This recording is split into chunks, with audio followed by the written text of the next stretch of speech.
The little girl's voice was so quiet that the millionaire almost ignored it.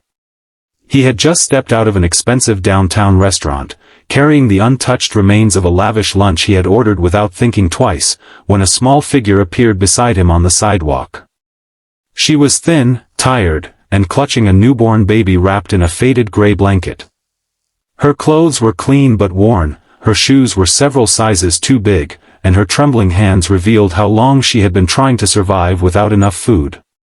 She looked at the white box in his hand, then slowly raised her eyes and asked if she could have his leftovers. What happened when he finally looked into those eyes would change 3 lives forever. If you believe in kindness, second chances, and the power of one compassionate decision, please take a moment to like, comment, share, and subscribe to Kindness Tales. Your support helps stories like this reach people who may need a little hope today. The millionaire's name was Everett Caldwell, a 48-year-old businessman whose company occupied an entire glass tower only 6 blocks from the restaurant. To the outside world, Everett had everything. He owned several properties, drove a luxury car, wore watches that cost more than most people earned in a year, and had recently appeared on the cover of a business magazine as one of the city's most successful entrepreneurs. But success had made him careful rather than happy. He had learned to distrust strangers, avoid emotional conversations, and keep his distance from people whose problems could not be solved with a simple transaction. That afternoon, he had spent nearly $200 on lunch during a business meeting. His clients had left before dessert, and Everett had barely touched the food that remained. As he walked outside beneath the clear afternoon sky, he was already thinking about his next meeting when the little girl stepped into his path. Her name was Marlowe Bennett, though Everett would not learn that for several minutes.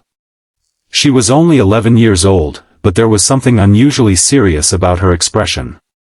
She did not beg aggressively. She did not grab his sleeve. She simply stood there holding the baby close and looked at the food as if asking for it had cost her every bit of pride she possessed. Everett looked down at the box, then at her, and something about her face unsettled him. Her eyes were bright despite the exhaustion around them. They were the eyes of a child who had learned far too early that hunger did not care about dignity. Marlowe explained that the baby was her younger brother, Silas, who was only a few months old. Their mother, Tessa, had been working whenever she could find temporary cleaning jobs, but an injury had left her unable to stand for long periods.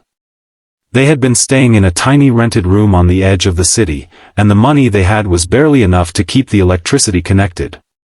Marlowe had spent the morning searching for discarded food behind grocery stores, but the stores had begun locking their trash containers. She had walked downtown because she had heard that restaurants sometimes threw away perfectly good meals at lunchtime. She was not asking for money. She was asking for whatever he had not eaten. Everett handed her the food immediately, but Marlowe did something he did not expect. She opened the box, looked inside, and carefully separated the meal into portions. She wrapped part of it in a napkin and tucked it beside the baby's blanket. Everett asked why she was saving some when she was obviously hungry herself. Marlowe simply explained that her mother had not eaten that morning, and she wanted to make sure there was something left for her when they returned. That answer stayed with Everett as he watched the girl walk away. He could have gotten into his car and forgotten her. He almost did. But as he reached the curb, he turned around and followed at a distance. He saw Marlowe stop beside a public bench where her mother was waiting. Tessa looked exhausted, her face pale, her injured leg stretched carefully in front of her. When Marlowe handed her the food, she smiled with such gratitude that Everett felt embarrassed by how casually he had treated the meal only minutes earlier. He approached them and offered to help. Tessa immediately became defensive, assuming he wanted something in return. Everett assured her that he did not. He asked if there was somewhere safe they could go during the afternoon. Tessa hesitated, then admitted they were being forced to leave their rented room because they had fallen behind on payments. Their landlord had given them until the next morning to leave. Everett listened without interrupting. Then he asked Marlowe where she had learned to take care of a baby so well. Her answer broke through the emotional wall he had spent years building. She said her father had disappeared when she was little. Her mother had always worked hard, but there had been a time when Marlowe herself was a baby and her mother had nearly lost everything. A stranger had helped them then. That stranger had bought groceries and paid 1 month of rent without asking for anything. Marlowe said she had never forgotten that kindness, and she wanted to become the kind of person who could help someone else someday.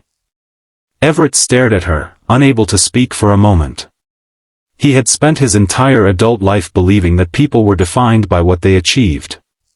Marlowe reminded him that sometimes people were defined by what they chose to give while they had almost nothing.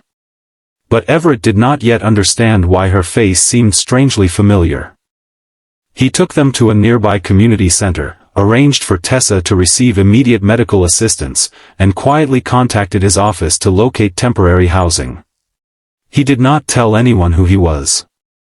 He simply wanted the family somewhere safe before the afternoon ended. While waiting, he noticed an old photograph sticking out of Tessa's worn handbag. It showed a younger woman standing beside a man and a little boy outside a modest apartment building. Everett froze when he saw the boy. He knew that face. He asked Tessa where the photograph had come from. She explained that it had been taken nearly 20 years earlier by a young woman who had once helped her family during the hardest period of their lives. Everett's hands began to tremble. He asked what the woman's name was. Tessa told him. It was the name of Everett's late mother.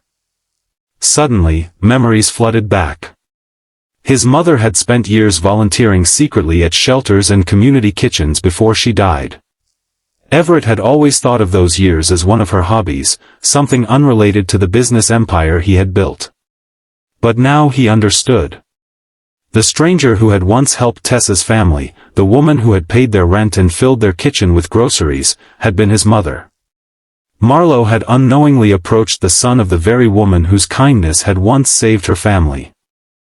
Everett sat quietly as tears filled his eyes. He realized the miracle was not that he had discovered a family connected to his past. The miracle was that his mother's kindness had survived through another generation.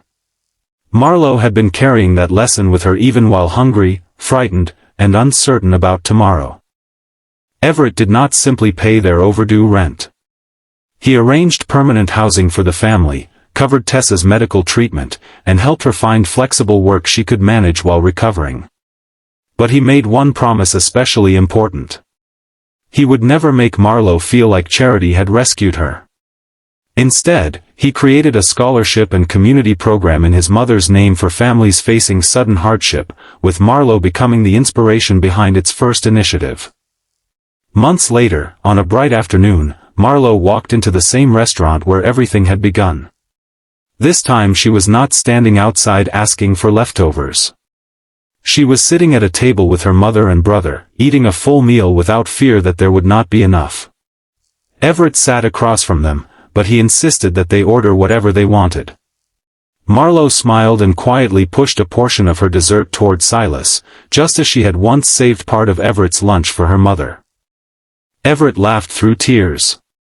He finally understood that wealth was not measured by how much food sat on your table. It was measured by how many people could eat because you chose to share it. And Marlowe never forgot the day she had asked a millionaire for his leftovers. She had thought she was asking for food. Instead, she had unknowingly opened a door to a future she could never have imagined. Before the story ends, if this touched your heart, please like this video, share it with someone who needs a reminder that kindness still matters, and subscribe to Kindness Tales. Sometimes one small act of compassion can travel farther than we will ever know. And now, one special request: comment, "Kindness comes back," if you believe that every good deed, no matter how small, has the power to change someone's life. Because sometimes a miracle does not arrive with thunder or light. Sometimes it arrives in the form of a hungry child asking for leftovers, and reminding a wealthy man that the greatest fortune in life is having a heart willing to care.